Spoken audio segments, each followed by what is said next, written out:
Good evening. The saga involving West Indies middle order batsman Darren Bravo, Cricket West Indies, and the president of Cricket West Indies Dave Cameron is back in the spotlight once again.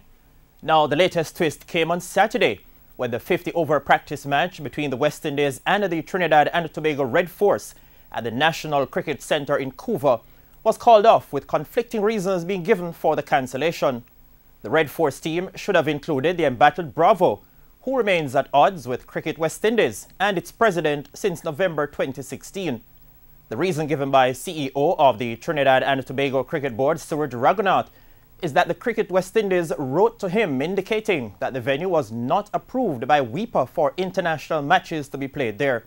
But Raghunath also confirmed that the Cameron-led board had made it clear earlier that Bravo cannot play unless he apologizes.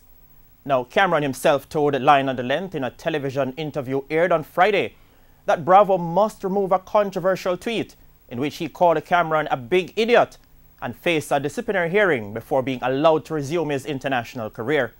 The situation was further compounded when Bravo launched a claim for damages against Cricket West Indies in April. Now, according to Cricket West Indies officials, this claim came as a surprise to them, as they were under the impression that they were on the verge of reconciliation with Bravo. The 28-year-old Bravo has not played for West Indies since he was sent home from the tour of Zimbabwe in November 2016.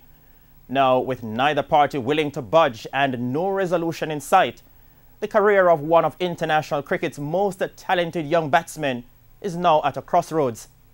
I think a courageous and well-respected mediator will have to intervene and bring representatives of Bravo, Cricket West Indies, and the T&T Cricket Board together once again in an effort to hammer out an amicable resolution for an issue which has dragged on for far too long. I'm Spencer Darlington. Good evening.